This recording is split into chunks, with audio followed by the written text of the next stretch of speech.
설교의 단상에 세워주신 하나님께서 저를 통해 오로지 하나님의 말씀만 선포되어 이 예배 자리에 모인 어린아이부터 어른에 이르기까지 모든 염천의 가족들이 생명의 말씀을 깨달아 결단하고 새롭게 변화할 수 있는 귀한 은혜의 시간이 되기를 간절히 소망합니다.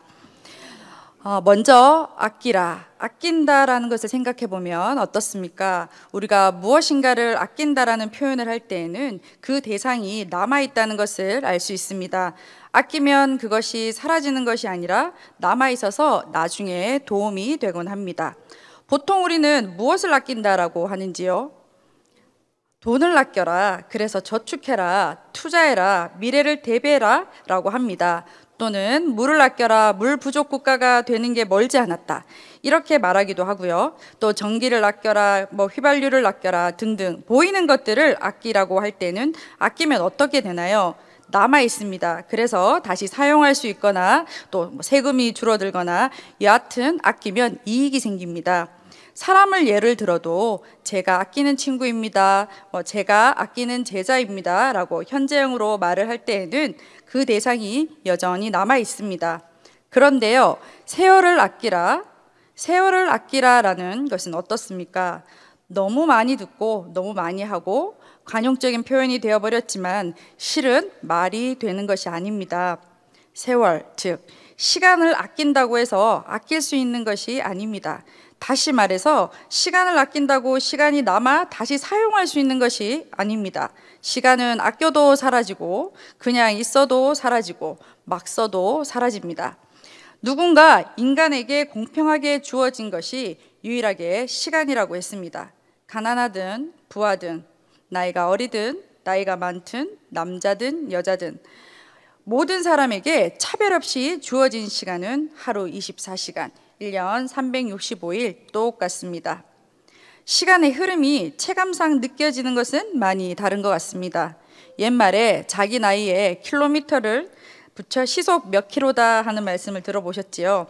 정말 아이들은 시간이 너무너무 늦게 가서 빨리빨리 지나서 어른이 되고 싶다, 이렇게 말을 하고, 그래서 하루가 길다고 하지만 어른들은 자고 일어났더니 1년이 지나갔다, 이렇게 말씀들을 하시곤 합니다.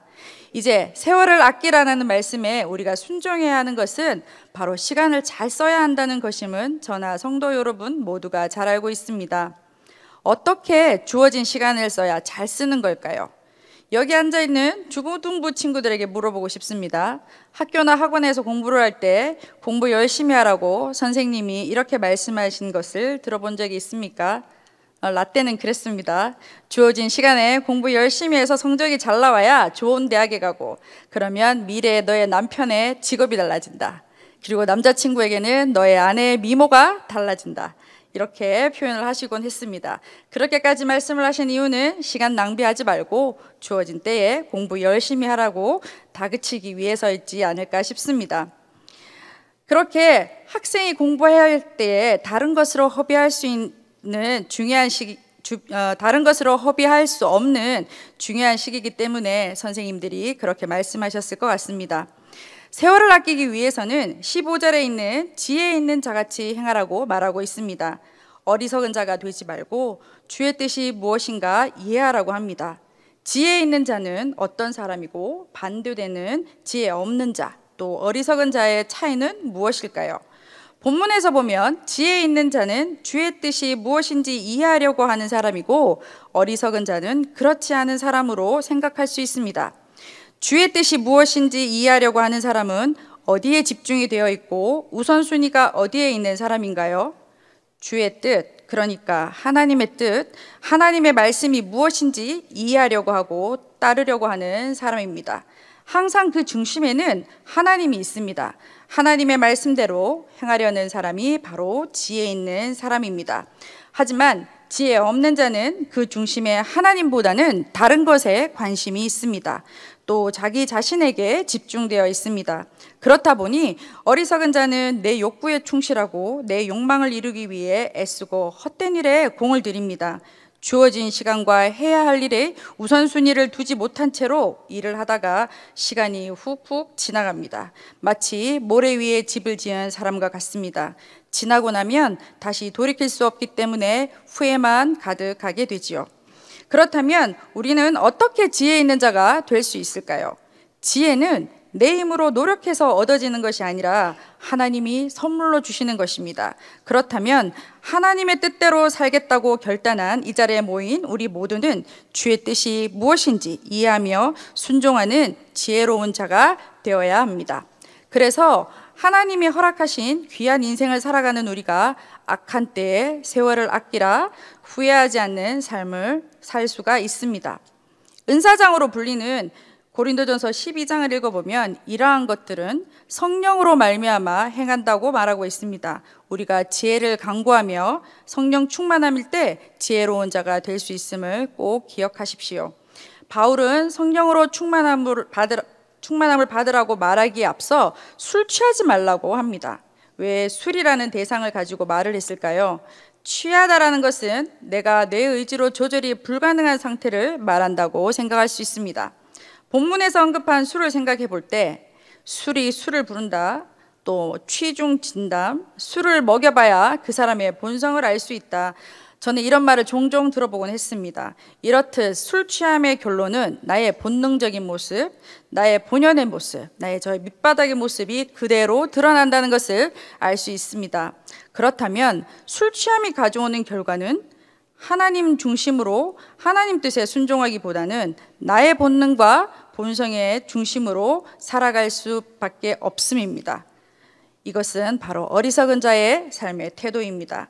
여기 있는 우리 모두는 술 취함으로 살아가는 사람은 아무도 없다고 저는 감히 믿습니다.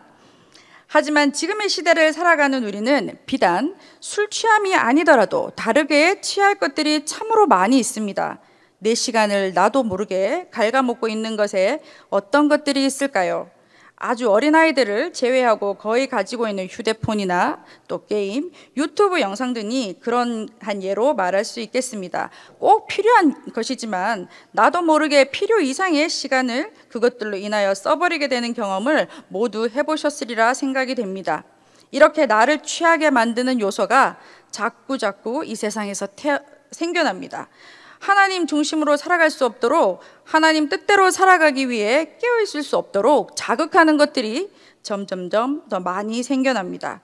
그것이 나를 성령 충만함 받을 수 없도록 만든 것이라면 반드시 무엇인지 살펴보고 경계하고 조심하고 또 절제할 수 있도록 성령님께 조명해 주시라고 또 인도해 주시라고 요청해야 하겠습니다. 세상이 주는 기쁨에 절대 빠지지 마십시오. 마귀는 성령님의 인도하심을 받지 못하게 하려고 우리를 세상이 주는 즐거움으로 현혹하여 마음을 빼앗습니다.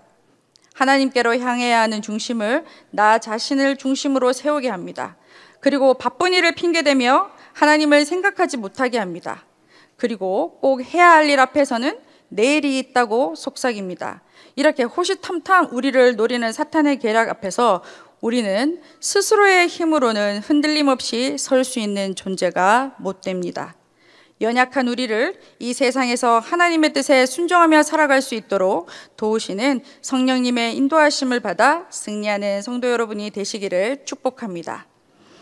또한 함께 예배드리는 다음 세대가, 특히 우리 어린아이들이 어릴 때부터 성령 충만함으로 살아갈 수 있도록 참으로 지혜로운 자로 성장할 수 있도록 함께 기도하며 도와주는 우리가 되었으면 참 좋겠습니다. 성령 충만함을 받으라고 한 바울이 성도된 우리가 해야 할 것들을 이어서 말하고 있습니다. 19절을 함께 읽어보겠습니다.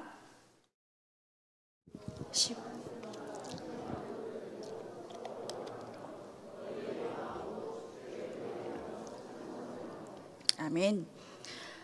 바울은 지혜 있는 자가 되어 악한 때에 세월을 아끼며 성령 충만함을 받아 마음을 다하여 하나님을 찬양하라고 합니다.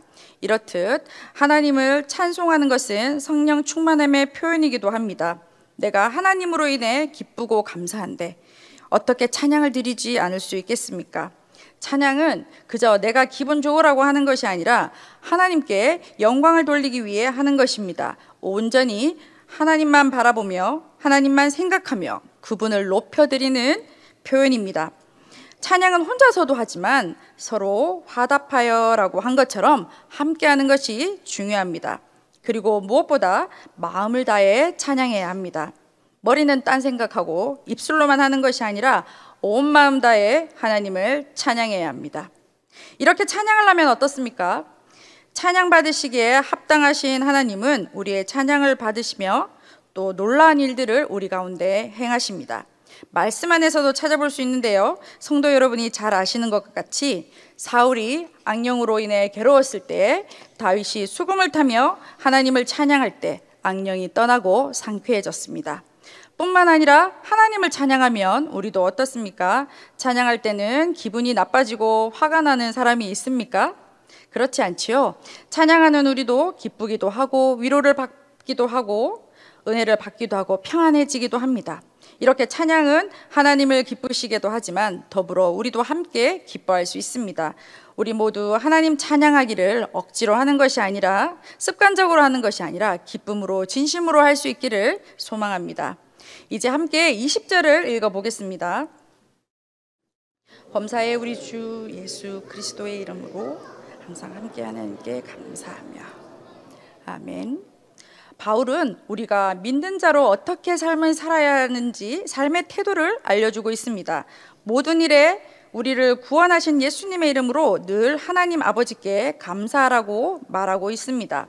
데살로니가 5장 18절에 범사에 감사하라, 이것이 그리스도 예수 안에서 너희를 향하신 뜻이니라 하는 아주 유명한 구절이 있습니다. 거의 암송을 하시는 분들도 많이 있지요. 감사는 이렇게 하나님의 뜻입니다. 우리는 하나님의 뜻을 다루고 순종하기로 결단한 사람들입니다. 그리고 그렇게 살려고 애쓰는 사람들이며 올바른 신앙을 다음 세대에 전수해야 합니다. 매일매일 살아가는 우리에게 감사가 끊이지 않았으면 좋겠습니다. 어릴 때부터 하나님께 감사하는 신앙으로 자라나는 다음 세대가 되기를 진심으로 바랍니다. 마지막 21절을 함께 읽어보겠습니다.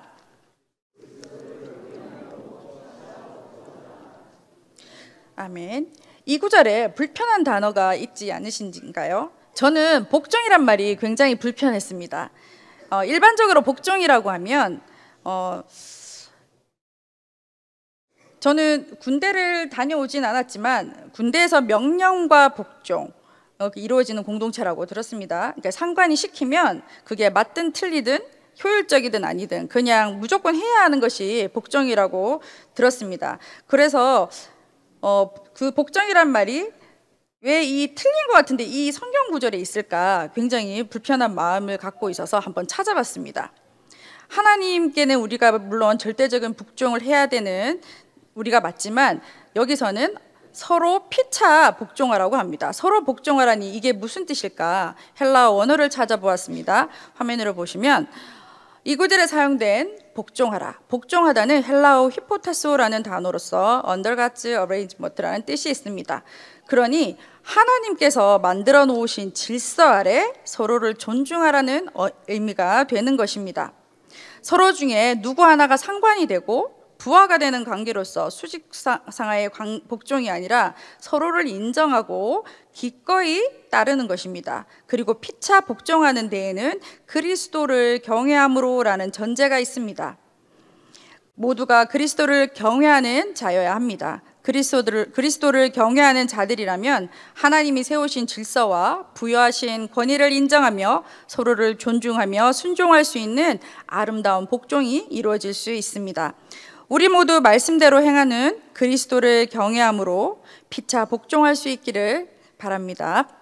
오늘 에베소의 말씀을 통해 우리에게 주신 하나님의 말씀을 꼭 기억하고 자신의 삶을 되짚어보고 살펴보고 기경하는 시간이 되었으면 참 좋겠습니다. 우리 염천의 다음 세대들도 또 함께하는 청장년들도 하나님께서 공평하게 우리에게 주신 시간 한 번 지나가면 다시 돌아갈 수 없는 세월을 참으로 귀하게 여겼으면 좋겠습니다. 주의 뜻을 이해하지 못하고 중요한 일, 먼저 해야 할 일 미루며 내가 시간을 잘 못 쓰고 있다는 것은 사탄에게 내 삶을 빼앗기고 있구나 하는 것을 자각하십시오. 그렇게 되지 않기 위해 성령 충만함을 받아 악한 때를 살아가는 우리가 세월을 아끼라는 말씀에 순종하여 하나님이 선하게 이끌어 주시는 형통한 인생으로 잘 살 수 있는 저와 성도 여러분이 되기를 간절히 축원합니다. 함께 기도하겠습니다. 사랑의 하나님, 거룩하고 복된 주일입니다. 교회학교 연합으로 함께 헌신을 다짐하며 예배드릴 수 있게 하시니 참 감사합니다. 한 사람 한 사람 귀하게 만드시고 또 하나님이 만드신 이 세상에 보내셔서 더불어 살아가게 하시니 감사합니다. 저희는 연약하여 하나님의 뜻을 알면서도 순종하지 못했고 또 무지해서 순종하지 못했음을 고백합니다. 이 시간 하나님의 자녀로 어떻게 살아가야 하는지 말씀으로 알려주시니 감사합니다. 아낄 수 없는 세월, 한번 지나가면 되돌릴 수 없는 시간을 참으로 잘 쓸 수 있도록, 세월을 아낄 수 있도록 성령 하나님 저희를 인도하여 주시옵소서. 하나님만 바라보며 하나님 뜻에 순종하며 살아가기를 결단하며 이제 세상으로 나아갑니다. 성령님 저희 각자에게 충만하게 임하셔서 다스려 주시옵소서. 어린아이부터 청장년에 이르기까지 다양한 세대가 함께 예배합니다. 하나님만 높여드리는 찬양과 예배를 기쁘게 받아주시고 우리 가운데 하나님이 부어주시는 크고 놀라운 기쁨과 은혜에 감사하게 하시고 날마다 감사가 넘치는 인생이 되는 복을 허락하여 주시옵소서. 길과 진리와 생명 되시는 예수님 이름으로 기도합니다. 아멘.